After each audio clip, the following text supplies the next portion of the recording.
First call we're going to take is Mary from Florida. Mary, you are live on Truth Wanted. What's up?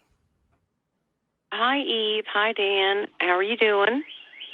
Doing awesome. How are you doing, Mary? Hi. I'm good. Hi, Eve. I'm really touched by your story, and I have a couple of questions, if you don't mind, hon. Your name going by Eve was framed. How did you get that name? What do you mean by framed? Yeah. I'm an atheist, by the way, so. Cool. So apparently this is a term, I think that was maybe, I mean, it probably was coined before then, but I know it was popular in the 70s. I think there was maybe a Time magazine cover that said Eve was framed. Maybe I saw that at some point, but it came to my mind when I was making my TikTok and my Instagram account, because one of the things that was really healing to me was kind of retelling the story of Adam and Eve. I don't like going back to the Bible very often. There's not many Bible stories that are close to my heart in a positive way. But the story of Eve, I always felt, I liked Eve, and I felt like I wasn't supposed to, and I felt like I was supposed to be angry at her and hate her and all this stuff. And I remember constantly hearing stuff like, well, it's Adam and Eve, it's the fall. But I don't know, I still felt like this kindred spirit with the character Eve. And so in the retelling that I've told myself is that Eve was the hero. She was the one brave enough to risk death. She was told, if you eat this fruit, you'll die. But there was a chance that she might gain more knowledge. Eating the fruit. Yeah. Exactly. And really, she was risking her life in order to gain knowledge and to see if she had been duped in some way. And in my opinion, she had been. That's so insightful. Also, did you ever hear of the first wife, Lilith? Yes, it's funny because on TikTok, anytime people, I do the retelling, everyone's like, what about Lilith? And I actually hadn't heard about Lilith until I was an atheist, because in evangelicalism, we don't talk about Me Lilith. either. Right. You don't hear it in Baptist church. You don't hear about Lilith in Baptist church. No.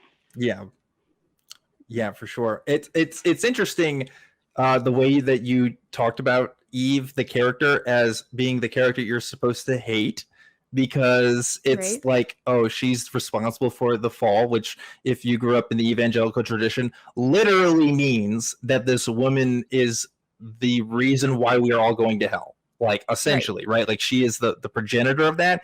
And like, just the way you said it just also reminded me of, like, that's also like how, I don't know, that tradition and that telling of the story is also like how these deep misogynist roots have kicked in straight from the beginning, because even I feel like the evangelical community is not shy in saying, yes, this is a woman that did this, and this is a woman's fault. Okay. Totally. And the Bible makes clear too that women and men, as they've defined it, have different punishments for the effects of this, including like pain in childbirth and stuff. So like the Bible's not shy about like blaming a specific gender, which is pretty wild. Yeah. Yeah, not at all. I heard you talk about you still communicate with your family, so you weren't like shunned and totally turned away. No, in fact, I have a really, I think, emotionally intelligent family, considering the background we come from. They do value me above all else. And while we don't have a lot of depth to our relationships right now, their goal is to love me, how I am. I know of things that get said behind the scenes, but they don't get said to my face. And I believe they genuinely do love me. And we hold very, very different beliefs. And I think they are worried about me in the same way I'm worried about them. I have to keep that in mind at the end of the day. So, but no, I understand that I was very privileged to have a family that did not shun me. In fact, I basically told them, hey, this is where I'm at. I don't believe anymore. You can have a relationship with me or not, but you have to accept this. And they said, okay, we accept you. Now, we've had massive blow up fights and everything since then, but they have never once shunned me. You know, it's hard, Eve, because again, just kind of relating to you and your story, it's like, you know, I'm glad that you have a family that's still, you know, is at least willing to talk to you when necessary, is at least having to have some sort of relationship. I have that with my family too. In fact, I would say my relationship with my family is pretty good.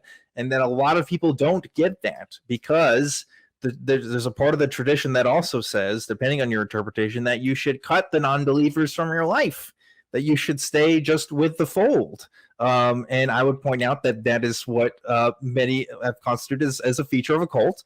But I also say that, like, even though we still have our relationships, I bet you would agree with me in saying it's difficult because we know ideologically what they think about us at the end of the day, what they're not willing to say out loud because we were both part of that tradition.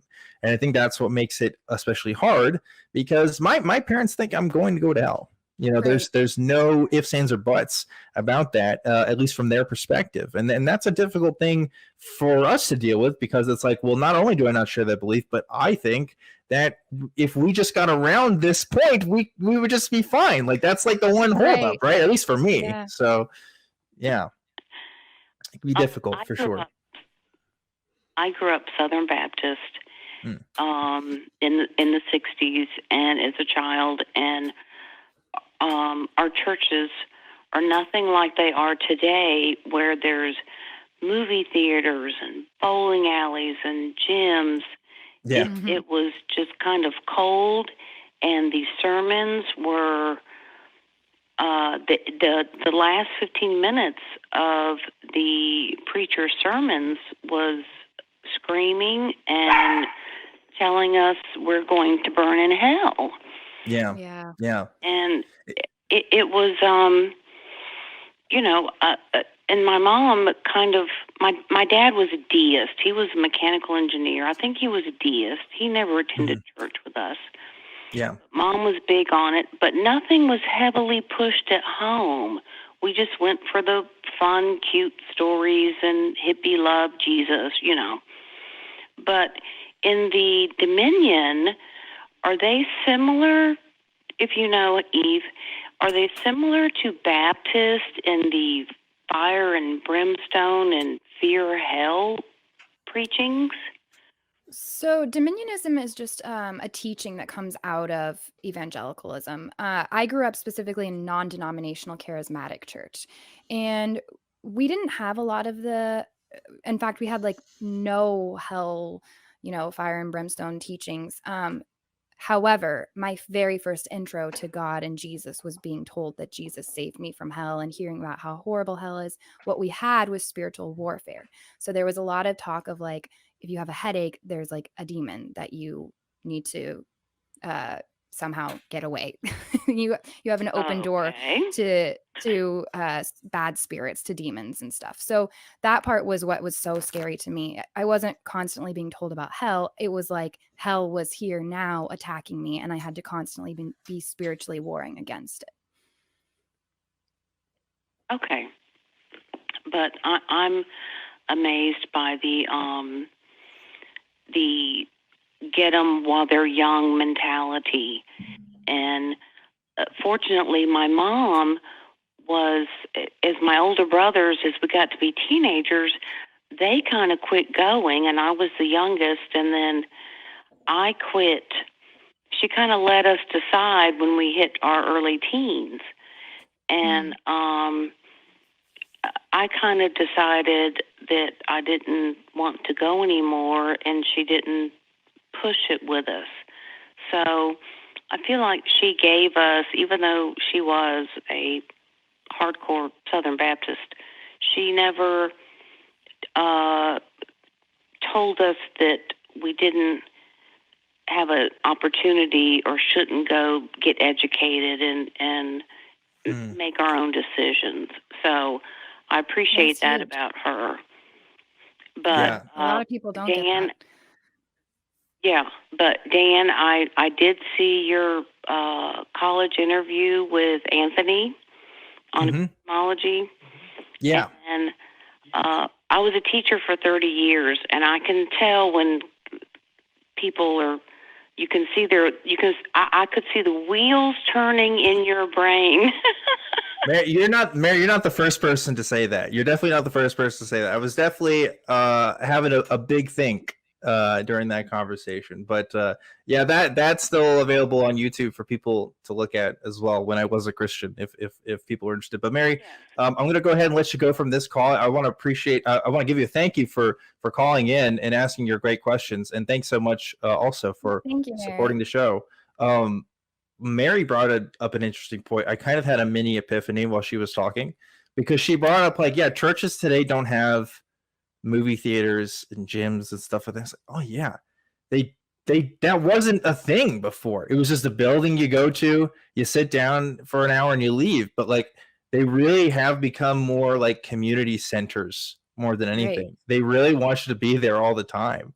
That's just so wild. I never really thought about like how church architecture can also affect you sticking with it. Cause like, hey, I want to stick with this gym. The building's nice. They got I go play basketball on Tuesdays, you know, like what's up with that? And they offer daycare. So yeah, if you're a single mom, they definitely find ways to get people in that otherwise might not stick around. Oh my gosh, you're so right on that one.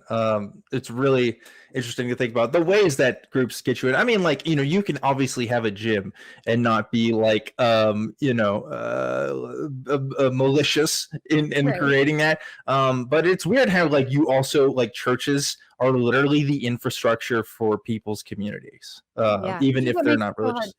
Yeah, it makes it really hard to leave because of that.